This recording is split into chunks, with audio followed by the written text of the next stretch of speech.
Well, hello everyone, welcome back. Today I'm reviewing a very nice looking cigar.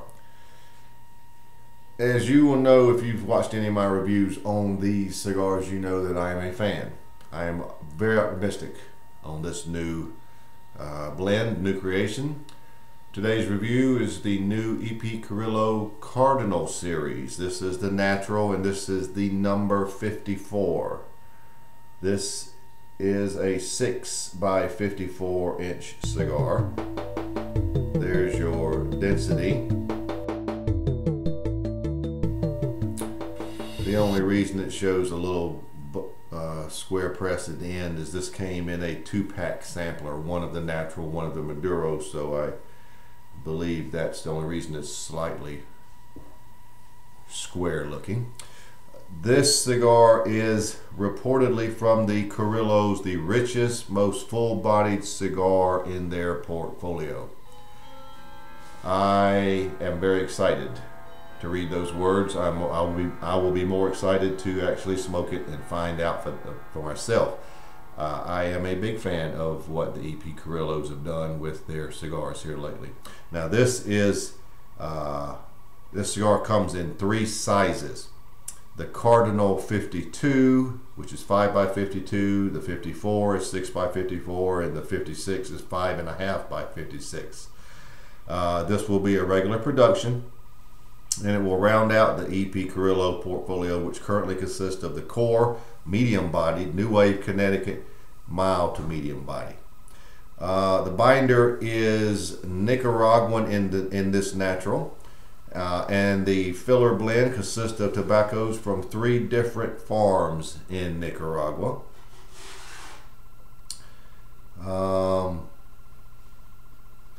You'll notice that the band on the Cardinal series is just about exactly opposite of the others. Normally this EP here would be red and underneath would be black. As you can see, this is black and red.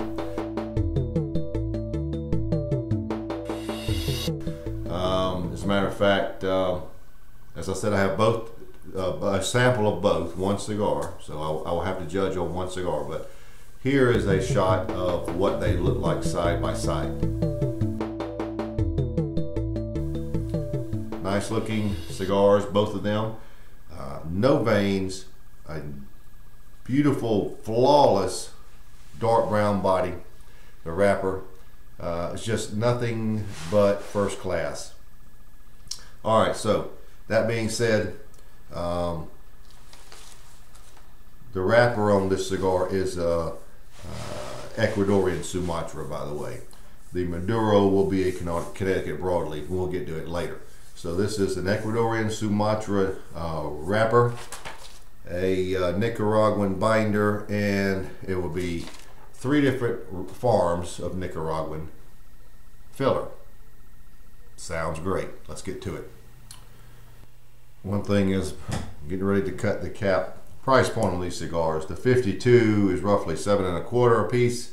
The 54 is 8 1/4, and the 56 is 8.75.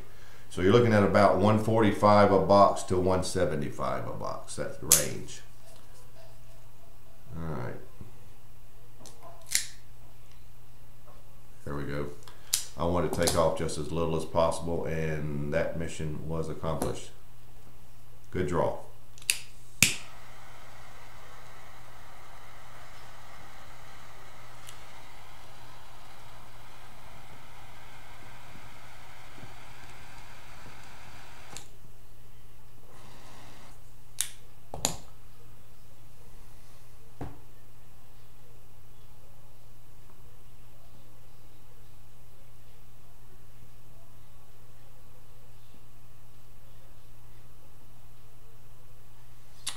Right away, a very peppery, sweet, rich cedar. Usually at light up, the flavors do somewhat change. later. But here initially,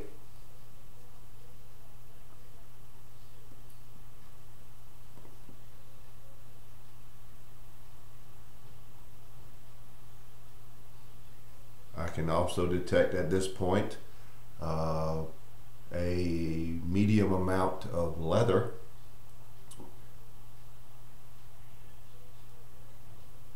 Pepper is very nice.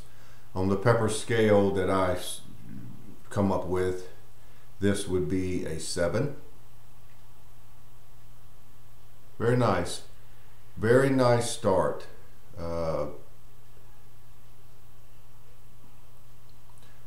Really can't judge how full-bodied it is at first, but I would call this out of the gate a definite medium, leaning toward medium to full.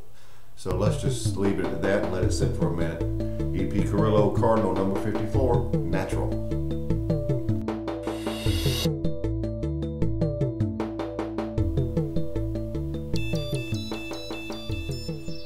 I'm about a ½ inch in, maybe 3/4 of an inch.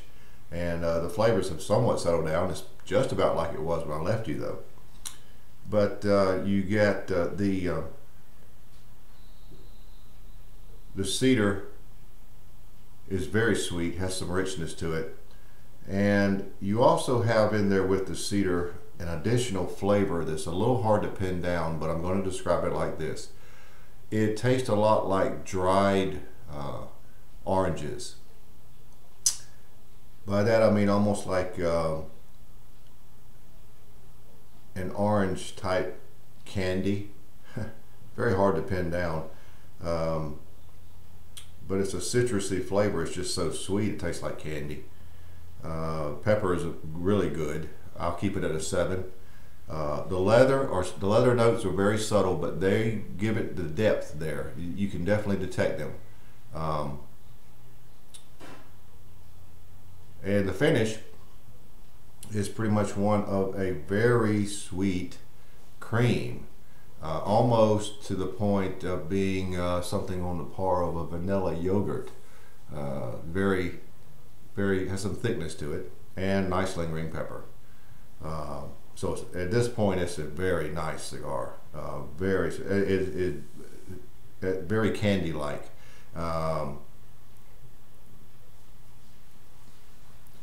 No harshness,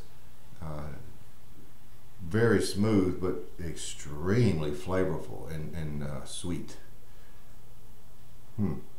They've done a good job with this cigar. I'm anxious to see how it develops, but at this point, there are no complaints other than this is the only one I have.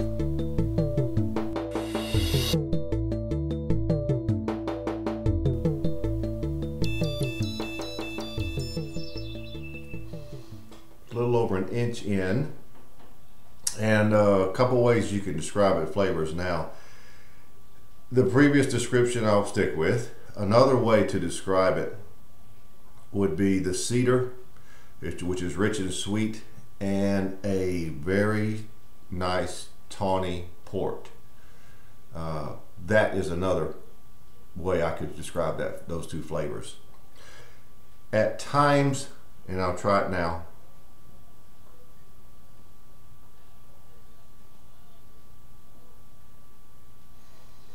at times on the draw, when you initially expel it, particularly through your nose, just for a blink of an eye, you get wisp of cherry, and then it quickly changes.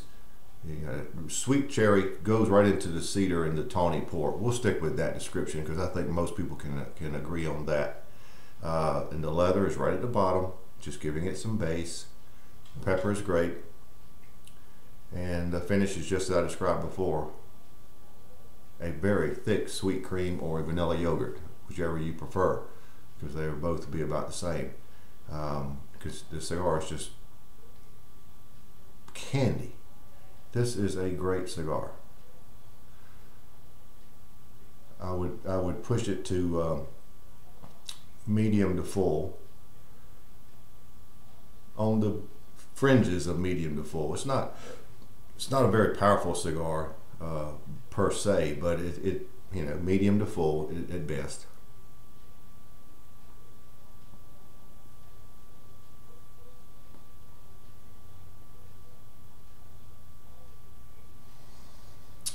I'm satisfied with my description. So we're about a third of the way through maybe. Let's see if there are any more changes it can make.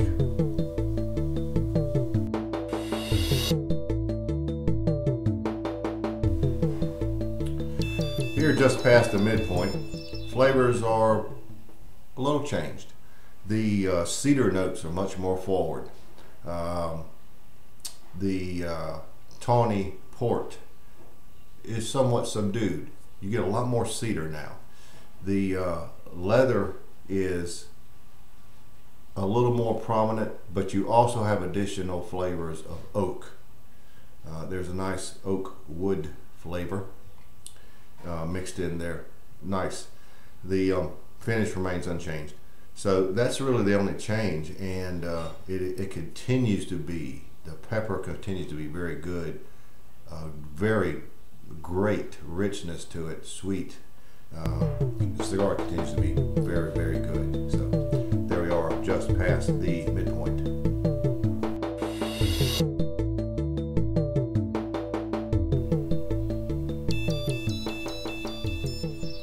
Well, I'm down to the end, so I'm going to wrap it up.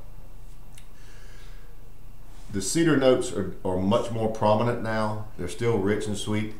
There is an underlying citrus, which you could fall back to the very beginning of the review and maybe put in that dried orange at this point again with it. But it's subtle. The leather notes are quite prominent, combining very nicely with those two flavors. The oak type flavors are very subtle, if not gone away altogether. The pepper continued to be very good, and the finish remained unchanged. The cigar was, in a word, great. This is the only sample I have, but I don't believe my opinion would change much with another one or any more I have, because it was just that good. Quite impressive. The cigar ended up medium to full bodied. Definitely the fullest of the Carrillo cigars to this date. I enjoyed it quite a bit. Price point is not bad. Nowadays, that's about average for a very good cigar. I would sum up this cigar with a score of 95. By far, best cigar I've had this year. So I urge you to look for them on shelves and buy them. And if you like them as much as I do, buy as many as you can. I don't know. You just don't know from year to year what's going to happen with blends and what have you, but this is a great cigar. The Cardinal, EP Carrillo Cardinal number 54.